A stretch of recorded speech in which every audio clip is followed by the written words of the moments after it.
Yes, hello everyone, welcome to my CDP and psychology class. Yes my dear, हम लोगों ने last class में discussion किया था मोटिवेशनल पार्ट फर्स्ट। अब आज हम पार्ट टू की बात करने वाले हैं। माय डियर, ये मोटिवेशन जो टॉपिक है सही मायने में एक ऐसा प्रेरक है, एक ऐसा चालक है, एक ऐसा ड्राइव है जिसके अभाव में, जिसके बिना संभव ही नहीं है कि कोई लर्नर, कोई अधिगमकर्ता सीख पाए। बिल्कुल संभव नहीं है। इसीलिए इसको आपको ध्यान में रखना होगा कि मोटिवेशन जो है वो सीखने के लिए सबसे महत्वपूर्ण चालक है, सबसे इम्पोर्टेंट पार्ट है। तो जैसा कि हम लोगों ने लास्ट क्लास में डिस्कशन किया था कि मोटिवेशन क्या होता है, मोटिवेशन के टाइप्स कितने होते हैं, मोटिवेशन की बेसिक जो डेफिनेशंस होती हैं वो किस टाइप की होती हैं। अब एक आज की क्लास में बहुत ही इम्पोर्टेंट शानदार टॉपिक पार्ट टू के साथ अपन डिस्कस करने वाले हैं, वो है my dear types of motives. जैसा कि आपको पता है, जब तक हम मोटिव्स के टाइप्स को नहीं पढ़ेंगे तब तक इसको संभव ही नहीं है कि हम इस टॉपिक को भली भांति और अच्छे से बेहतर तरीके से जान पाएँ। तो टाइप्स ऑफ मोटिव्स अगर बात की जाए तो बहुत ही फेमस साइकोलॉजिस्ट हुए जिनका नाम है अब्राहम मैस्लो, थॉमसन और गैरेट। इन तीनों लोगों के जो टाइप्स ऑफ मोटिव्स हैं वो बहुत ही पॉपुलर हुए और इस पॉपुलैरिटी के कारण माय डियर सबसे ज़्यादा जो क्वेश्चंस आजकल एग्जाम्स में पूछे जाते हैं वो डायरेक्ट पूछे जाते हैं मैस्लो से, थॉमसन से या फिर गैरेट से। तो आप ध्यान में रखना होगा कि अगर आपसे पूछा जाए which is not proper motive according to Abraham Maslow, then you can say, वहाँ पर आपसे पूछा है कि फिर गैरेट के अनुसार कौन सा है या फिर थॉमसन के, और कौन सा मैस्लो के अनुसार नहीं है। इस टाइप के क्वेश्चंस आजकल ज़्यादा पूछे जा रहे हैं। तो सबसे पहले आज अपन बात कर लेते हैं। देखिए प्यारे दोस्तों, यहाँ पर अगर टाइप्स ऑफ मोटिव्स की बात की जाए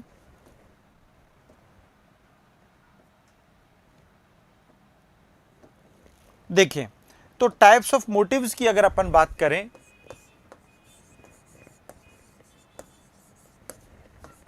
तो इंपॉर्टेंट क्या है, इंपॉर्टेंट क्या है, यानी यहां पर टाइप्स ऑफ मोटिव्स को तीन लोगों ने, सबसे पहले मैं एक चार्ट बना देता हूं, फिर उसके बाद वन बाय वन सबकी अपन डिटेल जानकारी करेंगे। सबसे पहले अपन पढ़े अब्राहम मैस्लो के अनुसार,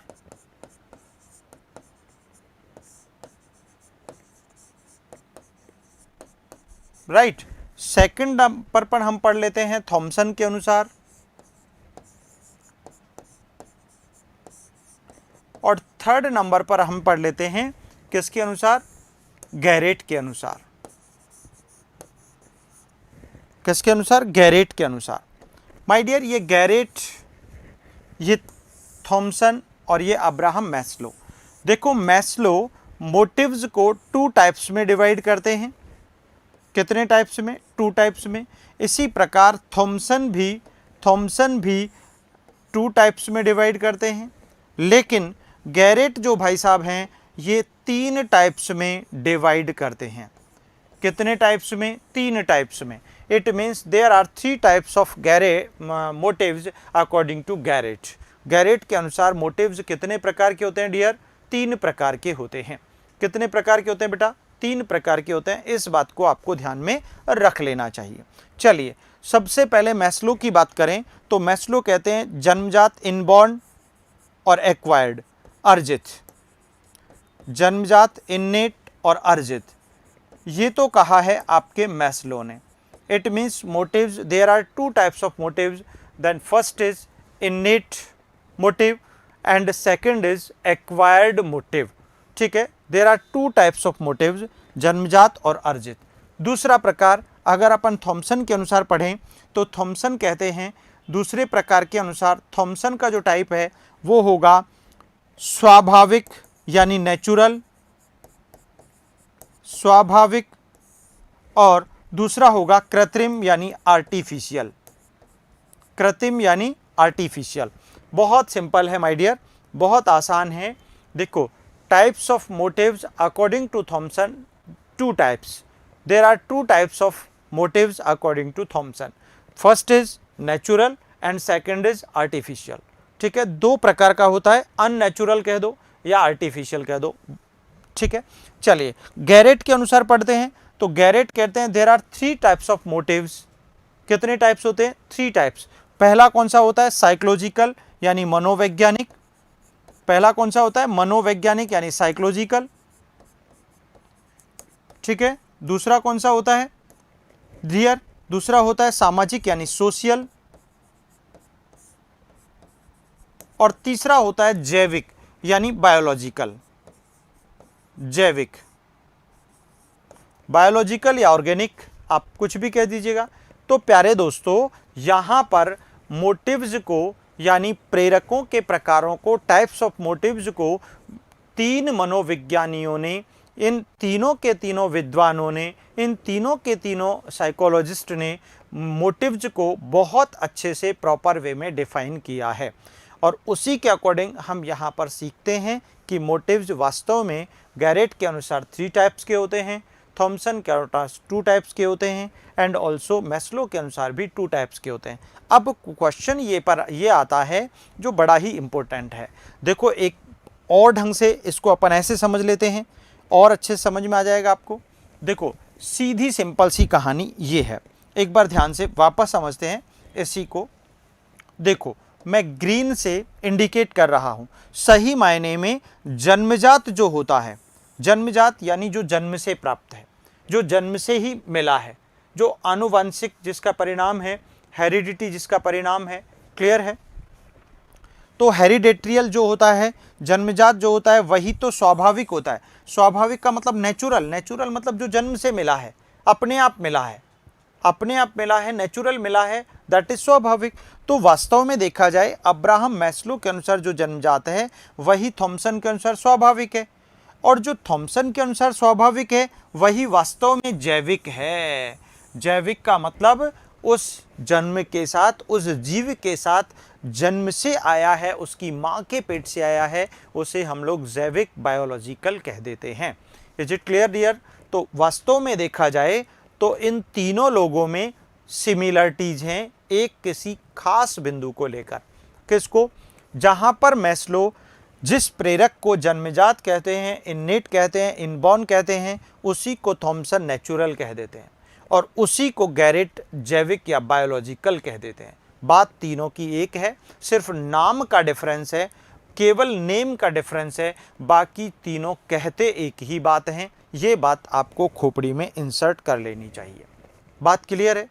तो don't be confused. It means अगर आपसे गलती से, मैं अभी एग्जाम्पल सिखाऊंगा और उन एग्जाम्पल्स में आपसे पूछा जाए कि बताओ प्रशंसा गैरेट के अनुसार किस प्रकार का प्रेरक है, तो आप तुरंत कह दोगे सर सामाजिक है।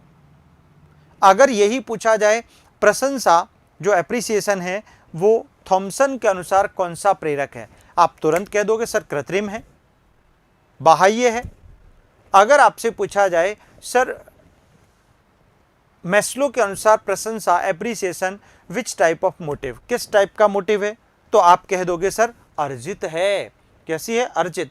क्योंकि प्रशंसा कोई भी बालक अपने जीवन काल में हमेशा दूसरों से प्राप्त करता है, समाज से प्राप्त करता है, देश काल परिस्थितियों से प्राप्त करता है, अपनी माँ के पेट से कोई भी एप्रिसिएशन लेकर नहीं आता।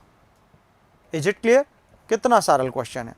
इसी प्रकार आपको ध्यान में रख लेना चाहिए। अच्छा, इसी प्रकार अगर मैं आपसे बात कहूं, देखो अब ध्यान से,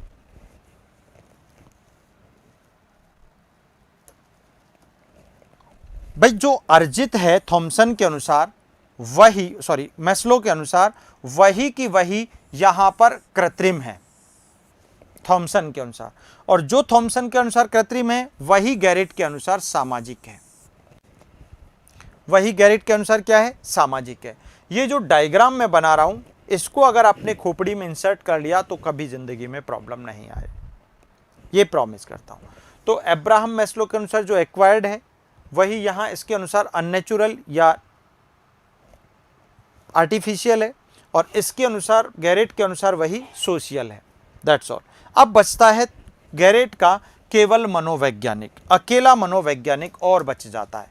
माय डियर, मनोवैज्ञानिक प्रेरकों में वो सारे के सारे इमोशंस आते हैं, सारी की सारी फीलिंग्स आती हैं, जिनको विलियम मैकडूगल संवेगों के नाम से पुकारते हैं, इमोशंस के नाम से पुकारते हैं, जिन्होंने 14 मूल प्रवृत्तियों से जुड़े हुए 14 प्रकार के संवेगों का बखान किया था, 14 प्रकार के संवेगों का वर्णन किया था। ये वही मोटिव्स हैं, ठीक है। तो भाई इसको आपको ध्यान में रख लेना चाहिए।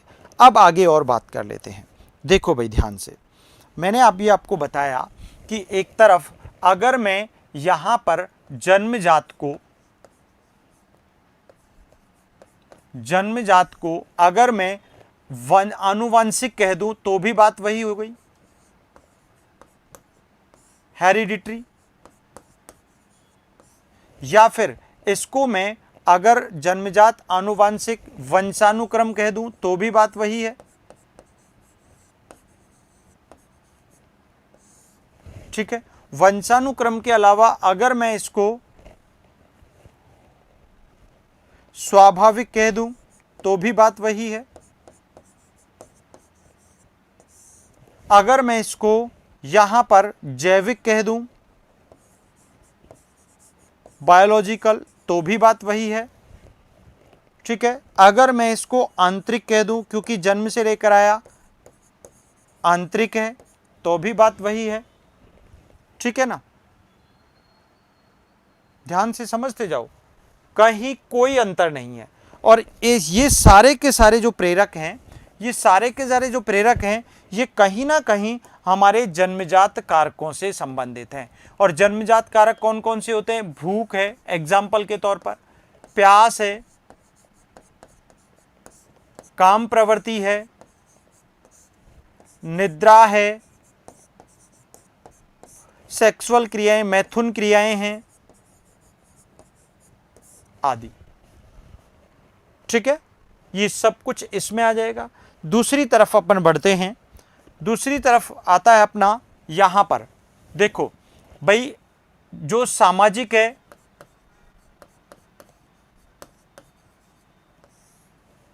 वही तो वातावरणीय है, और जो एनवायरमेंटल है वही तो आपका क्या है? अर्जित है। वही तो आपका बाह्य है, बाह्य कारक हुआ। आंतरिक है वो बाह्य, ये जैविक है तो ये अजैविक हुआ। इसी को हम लोग कृत्रिम कहते हैं और इसी को हम लोग अस्वाभाविक कहते हैं।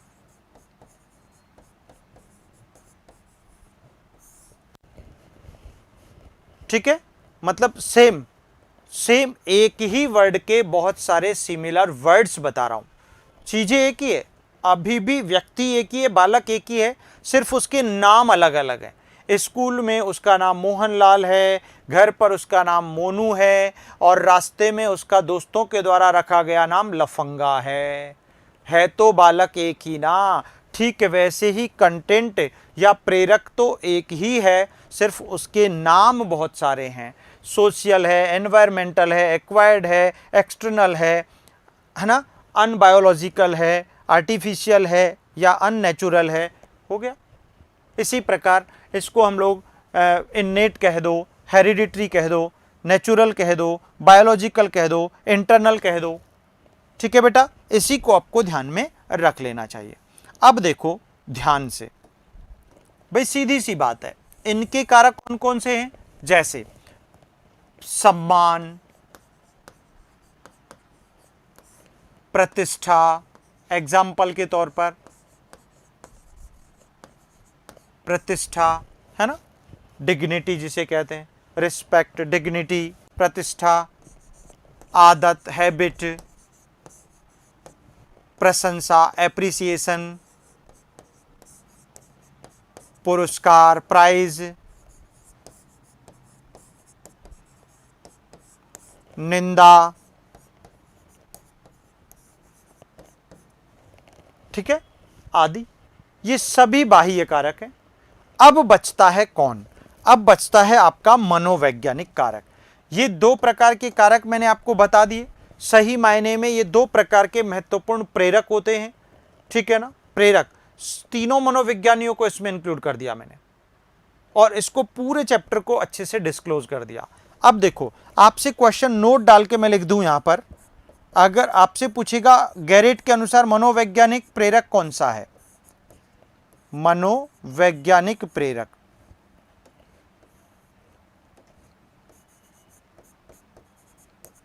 साइकोलॉजिकल मोटिव कौन सा है, तो सभी संवेग, सभी संवेग इसमें आ जाते हैं। अब संवेग कौन कौन से, दुख, पीड़ा, ठीक है ना, क्रोध, दुख, पीड़ा, क्रोध, प्रेम, हास्य, ईर्ष्या आदि। इस प्रकार के जितने भी सारे 14 संवेग हैं वो सभी मनोवैज्ञानिक या साइकोलॉजिकल मोटिव्स में काउंट किए जाएंगे अकॉर्डिंग टू गैरेट। तो प्यारे दोस्तों, मेरा कहने का अभिप्राय ये हुआ कि भाई जो जन्मजात है, भूख हमेशा हर प्राणी को, हर बच्चे को, चाहे वो पशु का हो चाहे वो मानव का हो, हर एक बच्चे को भूख लगती है, प्यास लगती है, नींद आती है ना, काम प्रवृत्ति उसके अंदर विद्यमान होती है जो उसकी माँ के पेट से वो लेकर आता है। These are the innate hereditary motives, ठीक है, ये बात ध्यान रखनी है। और जो चीज बाहर से प्राप्त करता है, एक्वायर करता है बच्चा, चाहे वो बच्चा करे चाहे वो पशु का बच्चा करे, कोई भी करे, जो चीज बाहर से, समाज से, सोसाइटी से, पर्यावरण से, एनवायरनमेंट से जो चीज मिलती है वो आपका दूसरा मोटिव होता है, सेकेंडरी, ठीक है। और तीसरा जो गैरेट ने बताया सिर्फ, वो है साइकोलॉजिकल। तो there are 3 types of motives generally, ठीक है। उन तीनों मोटिव्स को हम लोगों ने बहुत अच्छे से सीख लिया है, क्लियर है। इसमें सबसे इंपॉर्टेंट जो मोटिव होता है वो आपका इंटरनल होता है, हेरिडिटरी होता है, क्योंकि वो सीखने के लिए बालक को, लर्नर को क्या करता है, मोटिवेट करता है, इंटरनली उसे मोटिवेशन देता है, उसे टेंशन में ला देता है। कब तक, जब तक वह अपने टारगेट को, अपने गोल को, अपने एम को अचीव नहीं कर लेता, क्लियर। सॉरी, देखिएगा। तो अब अपन सीधे बात करते हैं, यहां पर थोड़ा सा इसकी डिटेल्ड स्टोरी की बात कर लेते हैं, ठीक है ना भाई। देखिएगा, अभिप्रेरकों के प्रकार, टाइप्स ऑफ मोटिव, जहां पर मैंने आपको दोनों ही लैंग्वेजेस में अच्छे से इसको डिफाइन करने का प्रयास किया है। आप ध्यान से समझिएगा, जो अभी अभी मैं आपको समझा रहा था, कहीं ना कहीं उसकी डिटेल्ड स्टोरी मैंने यहाँ पर डिस्कस करने का प्रयास किया है। चलिए देखो, अभिप्रेरक या प्रेरकों को मनोविज्ञानियों ने अलग अलग तरीके से वर्गीकृत किया है, जो निम्नानुसार है। Motives have classified the motivators in different ways which are as follows. सबसे पहले बात कर लें अब्राहम मैस्लो के अनुसार। किसके अनुसार, अब्राहम मैस्लो के अनुसार there are 2 types of motives. First is जन्मजात, ठीक है ना, या कॉग्निटल, या फिर अर्जित, एक्वायर्ड। 2 ही प्रकार के होते हैं। इसको जन्मजात को कॉग्निटल कहने के साथ साथ हम इसे और नाम भी दे सकते हैं, that is inborn, that is innate, that is hereditary, ठीक है ना, ये सारे नाम इसको दे सकते हैं। बात क्लियर है। तो जैसे जन्मजात प्रेरकों में आपका हंगर आ जाता है, आपका थर्स्ट आ जाता है, आपकी स्लीप आ जाती है, आपकी सेक्सुअल क्रियाएं आ जाती हैं, भूख, प्यास, निद्रा, काम प्रवृत्ति, मैथुन क्रियाएं आदि सभी ये जो मोटिव्स होते हैं वो इनबॉर्न होते हैं, वो जन्मजात होते हैं, हर प्राणी के साथ जन्म से आते हैं, ठीक है, कोई डाउट ही नहीं है। दूसरा अर्जित, देखो इन 2 वर्ड्स की पहचान खोपड़ी में कर लो, पहला इनबॉर्न और दूसरा एक्वायर्ड। ये 2 बताए थे अब्राहम मैस्लो ने। एक्वायर्ड में कौन कौन सा बताए हैं, रिवार्ड, प्रेज, सेंश्योर, इटीसी, पुरस्कार, प्रशंसा, निंदा, आदत, सम्मान, प्रतिष्ठा, ठीक है ना, जिसे हम लोग कह सकते हैं हैबिट, रिस्पेक्ट एंड डिग्निटी, ठीक है, एंड डिग्निटी। तो ये सारे किस में आते हैं? ये बिल्कुल अर्जित में, एक्वायर्ड में या एक्सटर्नल में या फिर बाह्य प्रेरक में शामिल किए जाते हैं। क्योंकि हमेशा आदत कोई भी बालक, दुनिया का कोई भी पशु का बच्चा हो, चाहे वो मानव का बच्चा हो, वो कभी भी अपनी माँ के पेट से कोई आदत नहीं सीख कर आता। वो समाज में अपने हम उम्र लोगों को या जिस प्रकार के एनवायरनमेंट में होता है वैसी हैबिट्स उसमें डेवलप होती चली जाती हैं। फॉर एग्जाम्पल, क्या कोई भी बच्चा अपनी माँ के पेट से धूम्रपान करना सीख कर आता है? मदिरा पान करने सीख कर आता है ना? बिल्कुल नहीं, कभी नहीं।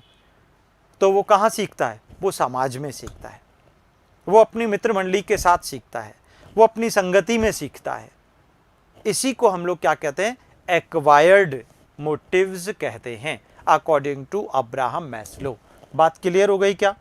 तो इस प्रकार के एग्जाम्पल से हम लोग समझ सकते हैं पुरस्कार हमेशा बाह्य उद्दीपक होता है, एक्सटर्नल होता है, एक्सटर्नल स्टिमुलस होता है, या वीकेंड से हम कह सकते हैं कि ये किस प्रकार का? बिल्कुल दूसरों से प्राप्त एक मोटिव होता है, राइट?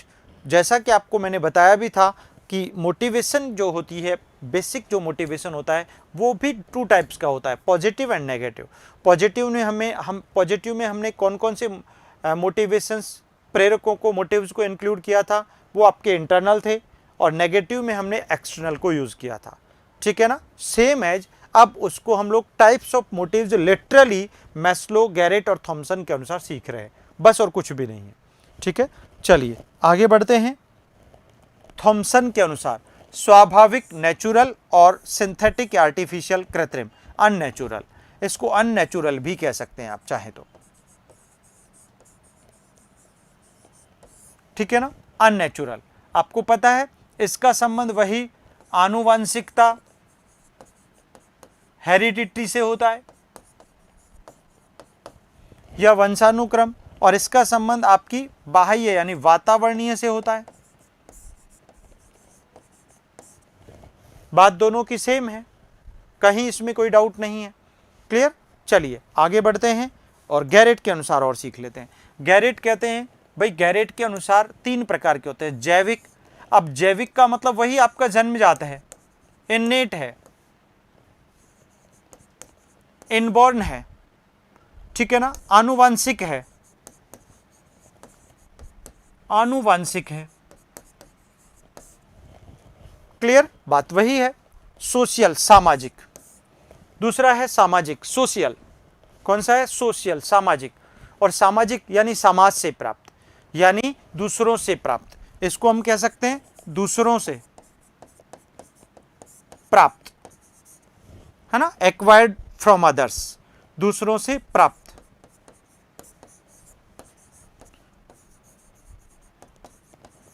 एक्वायर्ड फ्रॉम अदर्स, ठीक है? उसके बाद तीसरा है मनोवैज्ञानिक, सभी प्रकार के संवेग। कौन कौन से? भय, क्रोध, पीड़ा, वात्सल्य, स्नेह, ठीक है ना, आदि, ईर्ष्या, ये साइकोलॉजिकल होते हैं। ऑल काइंड्स ऑफ इमोशंस इसमें शामिल होते हैं, आपका fear, anger, pain, love, affection, etc. These are the psychological motives according to Garrett, according to Garrett. तो प्यारे दोस्तों, यहाँ पर हम लोगों ने तीनों ही साइकोलॉजिस्ट के अकॉर्डिंग टाइप्स ऑफ मोटिव्स को डिस्कस कर लिया है। चलिए आगे बढ़ते हैं। देखो भाई, आगे अब बात आती है अभिप्रेरणा के सोपानों की, स्टेप्स ऑफ मोटिवेशन की, है ना? Steps of motivation, my dear, मैं आपको बता दूं, प्रोसेस ऑफ मोटिवेशन भी इसको कहते हैं, स्टेप्स ऑफ मोटिवेशन भी कहते हैं। अभिप्रेरणा के 3 ही सोपान होते हैं। कितने सोपान होते हैं? 3। Motivation 3, there are 3 steps. देखो बेटा, सबसे इंपॉर्टेंट बात, ये अभिप्रेरणा का सबसे मोस्ट इंपॉर्टेंट टॉपिक है। यहां से क्वेश्चंस खूब पूछे जाते हैं। अभिप्रेरणा के 3 सोपान होते हैं, 3 स्टेप्स होते हैं, या सोपान होते हैं, या प्रक्रिया होती है। ठीक है? इसमें पहला सोपान आपका होता है नीड, प्लस दूसरा सोपान होता है आपका ड्राइव, और तीसरा सोपान होता है आपका इंसेंटिव।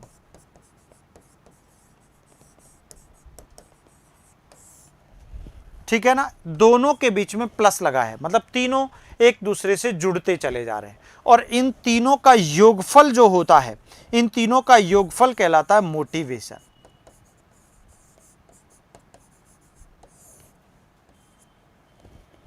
क्या कहलाता है? मोटिवेशन। यानी आवश्यकता, आवश्यकता आविष्कार की जननी है, आवश्यकता जन्म देती है ड्राइव को, और ड्राइव जन्म देता है इंसेंटिव को। ये इसका प्रोसेस होता है, ये इसका प्रक्रिया होती है, ये इसका पूरा का पूरा स्टेप्स होता है। ठीक है, तो ध्यान से समझो। सबसे पहले होती है नीड।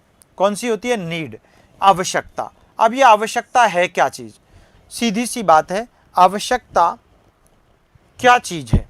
आप ध्यान से समझना। आवश्यकता किसी चीज की कमी अथवा अधिकता का नाम है। फॉर एग्जाम्पल मुझे भूख लग रही है, तो मेरे पास किसकी कमी है? भोजन की। तो भोजन की कमी होना मेरी जरूरत है, मेरी जरूरत है।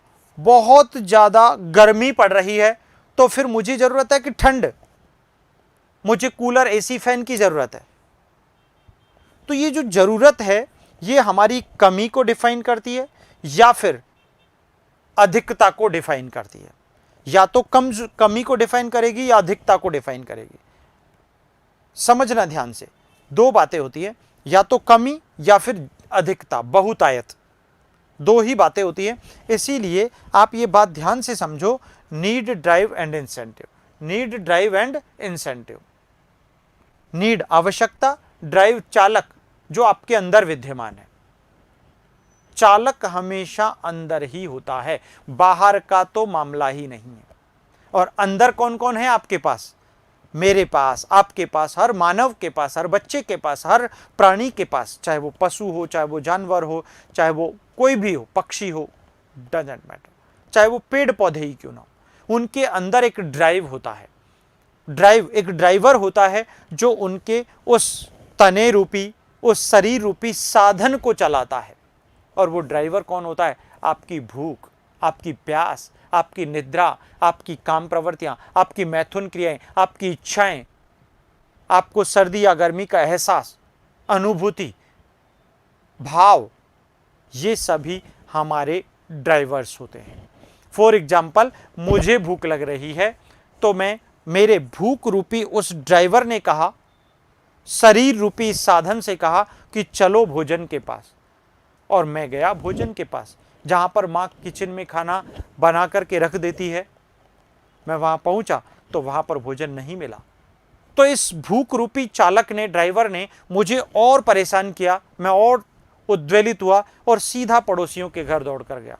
वहाँ पर भी भोजन नहीं मिला, तो मैं सीधा उस आस पड़ोस में पूरे गली मोहल्ले को छान मारा। इतना मुझे आक्रोशित कर दिया, इतना मुझे परेशान कर दिया, इतना मुझे टेंशन में ला दिया। और ये तब तक, ये ड्राइवर जब तक शांत नहीं होता है, तब तक इस शरीर रूपी साधन को भगाए फिरता है। लोग आज एक दूसरे को मार रहे हैं, एक दूसरे की हत्या कर रहे हैं, एक दूसरे का मर्डर कर रहे हैं। क्यों? इस भूख रूपी चालक की वजह से। क्योंकि ये अशांत कर देता है व्यक्ति को, परेशान कर देता है, तनावग्रस्त बना देता है, जब तक कि व्यक्ति अपने लक्ष्य को अचीव नहीं कर लेता। इसी कारण यहां पर लिखा भी है, अच्छे से समझ जाओ। तो नीड क्या है? आवश्यकता है, जरूरत है। इस जरूरत ने आपके ड्राइवर को एक्टिव किया और ड्राइवर ने आपको अशांत कर दिया, तनाव में ला दिया। इस तनाव को दूर करने के लिए आप किसके पास चले गए? इंसेंटिव के पास। तो जितने भी भौतिक संसाधन हैं, जो जिनका कोई मूर्त रूप है, कोई अस्तित्व है, फॉर एग्जाम्पल ये मार्कर, ये शर्ट, ये बोर्ड, ये सब कुछ जो आपको दिखाई दे रहा है, जिसको आप छू सकते हैं, जिसका कोई आकार है, जिसका कोई प्रकार है, जिसका कोई particular shape, size and colour है, जो कॉन्क्रीट थिंग्स है, these are the incentives in the process of motivation, in the steps of motivation. Is it clear? तो यही इंपॉर्टेंट बात है। तो यहां पर नीड, ड्राइव एंड इंसेंटिव की बात करें तो इन तीनों का जो योगफल है, इन तीनों का जो योगफल है दैट इज कॉल्ड मोटिवेशन। इन तीनों के योगफल से ही मोटिवेशन बनता है। इनमें से कोई भी एक मिस हो गया तो गड़बड़ हो जाएगा। एक क्वेश्चन ग्रेड 1 में ऐसा भी पूछा गया, एन प्लस ये क्वेश्चन मार्क लगा दिया plus I is equal to M दे दिया, तो इसका मतलब यहां पर डी छिपा हुआ है। क्या छिपा हुआ है? क्वेश्चन मार्क की जगह आपको ऑप्शन में से डी उठाना है और उसको यहां पर फिट करना है। ठीक है, तो these are the 3 steps of motivation. First is need, आवश्यकता, दूसरा चालक, और तीसरा है आपका इंसेंटिव, प्रोत्साहन या उद्दीपक। आवश्यकता प्लस चालक प्लस प्रोत्साहन इज इक्वल टू अभिप्रेरणा। ठीक है ना, need drive incentive is equal to motivation, need drive incentive is equal to motivation, need drive incentive is equal to motivation. तीनों को 3 बार लिखा है, इसीलिए लिखा है, आप गड़बड़ मत करना। ठीक है ना, एन प्लस डी, देखो ये क्वेश्चन भी आ गया। चालक शब्द के जनक वुडवर्थ हैं। ड्राइव शब्द किसने दिया था भाई? ड्राइव शब्द के जनक कौन है? Who is the father of the word drive? चालक शब्द, जो कि यहाँ पर वो ड्राइव का जो मीनिंग है, वो ड्राइव का जो सबसे पहले ओरिजिन है वो वुडवर्थ ने किया था, प्रोफेसर वुडवर्थ ने, जो कि व्यवहारवादी थे। ठीक है, नेक्स्ट, आवश्यकता किसे कहता है? इसको अच्छे से खोलकर लिख दिया मैंने, समझा दिया। किसी चीज की कमी अथवा अधिकता आवश्यकता को जन्म देती है। किसी भी चीज की कमी है आपके पास, है ना, किसी भी चीज की कमी, भोजन की कमी हो, पानी की कमी हो, कपड़ों की कमी हो, हवा की कमी हो, ऑक्सीजन की कमी हो, वो आपकी ज़रूरत को जन्म देती है, आपकी आवश्यकता को उद्भूत करती है। जब मानव के पास ऐसा बोर्ड नहीं था, ऐसा कैमरा नहीं था, तो मानव ने इस कमी को पूरा करने के लिए इनका आविष्कार कर लिया। तो जब जब जिन जिन चीज़ों की ज़रूरत मानव को पड़ती गई, उसने उनका आविष्कार कर लिया। जब पहले वो जंगलों में बिना घास फूस खा करके, कंदमूल फल खा करके अपना जीवन चलाता था, तो उसे ज़रूरत पड़ी कि जब तेज़ आंधी आ रही है तो कहीं छिपे वो, है ना, तो उसने घर बना लिया। जब बर्फ़ पड़ रही है तो उसको कहीं गर्मी मिले तो उसने आग का आविष्कार कर लिया। क्या है ये सब? ये सब कुछ वही है। ठीक है बेटा, ध्यान से समझो। एनी लैक और excess of a thing gives rise to need. आवश्यकता आविष्कार की जननी है। Need is the mother of invention. बिल्कुल 100%। जब जब मानव को, पशु को जिन जिन चीज़ों की ज़रूरत पड़ती गई, वह उनको बनाता चला गया। और आज देखो, मानव को ज़रूरत थी, जब किसी के घर में रिलेशन में डेथ हो जाती थी, एक मुंबई में रहता है एक व्यक्ति और दूसरा राजस्थान में, तो भाई साहब डेथ का सूचना देने के लिए, डेथ की सूचना 3 महीने में जाके पहुंचती थी, क्योंकि ऐसे संसाधन नहीं थे। जो पैसे वाले थे उनके पास घोड़ा या कबूतर हुआ करता था, जिससे वो अपना संदेश थोड़ा जल्दी भेज देते थे। आज देखो आप, आज लगाया फ़ोन, सेकंड भी नहीं लगती यार, आप अपनी सूचना कहीं पर भी भेज सकते हो। क्लियर है? क्या है ये? आवश्यकता आविष्कार की जननी है। इसी प्रकार जैसे भोजन की कमी या अधिकता, है ना, लैक ऑफ एक्सेस और फूड, पानी की कमी और अधिकता, लैक ऑफ एक्सेस और फूड। ये कमी और अधिकता, ये वर्ड जरूर पूछा जाएगा जब आपसे नीड पूछेगा, 100%। ठीक है ना, तो किसी भी चीज़ की कमी और अधिकता बहुतायत निश्चित तौर पर आवश्यकता कहलाती है। ठीक है, नंबर 2 पर आ जाओ। चालक, प्रणोद या अंतर्नोद, ड्राइव, दैट इज ड्राइव। ये सेकंड जो होता है ये बहुत इंपॉर्टेंट होता है, इसमें कंफ्यूज हो जाते हैं। इसको हिंदी में 3 नामों से पुकारते हैं, चालक, प्रणोद और अंतर्नोद। ठीक है, इंग्लिश में एक ही नाम है, that is drive, that is drive. ये ड्राइव क्या है? चालक शब्द के जनक प्रसिद्ध व्यवहारवादी मनोवैज्ञानी प्रोफेसर वुडवर्थ कहे जाते हैं। ठीक है ना, the father of the word drive, the famous behavioural psychologist professor Woodworth, it's called Woodworth. ठीक है, क्लियर है? यह चालक व्यक्ति की शारीरिक आंतरिक उत्तेजना का प्रतिफल है, जो व्यक्ति को उद्दीपक के अभाव में तनावग्रस्त बना देता है। अगर आपको आपका इंसेंटिव नहीं मिला, अगर आपको आपका उद्दीपक नहीं मिला, अगर आपको आपका वो जो भी आपका कॉन्क्रीट थिंग थी, अगर वो आपको नहीं मिली, तो यह आपको उद्वेलित कर देगा, आपको तनावग्रस्त बना देगा, आपको परेशान कर देगा, आपको पीड़ित कर देगा। और इसी पीड़ा, इसी उद्वेलन, इसी तनाव को दूर करने के लिए आप क्या करोगे? प्रयास करोगे। क्या करोगे? प्रयास। तो शारीरिक आंतरिक उत्तेजना, यह वह आंतरिक उत्तेजना है, आपकी शरीर की वह जरूरत है। अगर नींद नहीं आ रही है तो आप देखो बहुत सारे लोग अगर 2-3 दिन रात के नहीं सोए होते हैं तो फिर भाई साहब उनको कितनी ठंड हो, कितनी गर्मी हो, वो गर्मी में रोड पर भी पड़ जाते हैं। ऐसी आवश्यकता होती है, ठीक है। और ये जब तक पूरी नहीं हो तो व्यक्ति किसमें? तनावग्रस्त बन जाता है।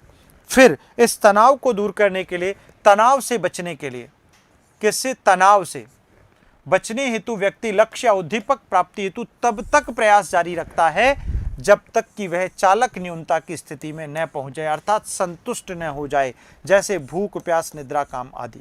अर्थात जब तक ये पूरी नहीं हो जाते तब तक व्यक्ति टेंशन में रहता है।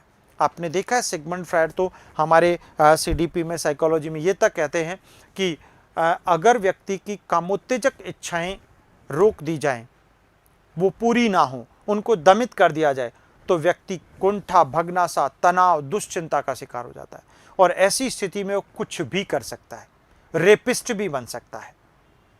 तो ये सच बात है। तो ये क्या है? व्यक्ति को तनावग्रस्त बना देते हैं भूख, प्यास, निद्रा, काम प्रवृत्तियां, है ना, ठीक है ना। तो इसीलिए क्लियर है। चलिए तीसरा स्टेप है जो बहुत इंपॉर्टेंट है, वो है इंसेंटिव, उद्दीपक, प्रोत्साहन। सीधी सीधी बात है, जो भी मूर्त वस्तुएं हैं, कॉन्क्रीट थिंग्स है, these are all types of stimulus incentive. ये सांसारिक वे भौतिक वस्तुएं या संसाधन हैं जिन्हें व्यक्ति अपने तनाव से बचने के लिए प्राप्त करना चाहता है, ठीक है ना। These words are those material things या resources that a person wants to get to escape from his stress, ठीक है। इन तीनों सोपानों का योगफल ही अभिप्रेरणा या प्रेरक कहलाता है। बात क्लियर है। तो जितनी भी सारी चीजें, ये मार्कर, ये शर्ट, ये फैन, ये गाड़ी, ये बंगला, ये घोड़ा, ये everything is the incentive, stimulus. जितने भी भौतिक संसाधन जिनका कोई मूर्त रूप है वो इंसेंटिव है, और जिसका मूर्त रूप नहीं है, जरूरत है, वो आपकी आवश्यकता है, और जो आपके अंदर है वो आपका चालक है। बस ये 3 टाइप्स के क्वेश्चन पूछे जाते हैं। तो आपसे पूछेगा निम्न में से भूख क्या है, तो आप कहते ना ड्राइव है। आपसे पूछेगा ये मार्कर क्या है, this is incentive, stimulus, that's all. Marker की कमी क्या है, नीड है, ठीक है। इस प्रकार के क्वेश्चंस पूछे जाते हैं। तो these sum total two all 3 steps is called motivation और मोटिवेटर, ठीक है। N + D + I = M। प्यास क्या है, अंतर्नोद है। आपसे क्वेश्चन पूछ सकता है इस टाइप। क्लियर। तो इस प्रकार से आज की क्लास में हम लोगों ने इन सब चीजों को जाना। भोजन क्या है भाई, उद्दीपक है।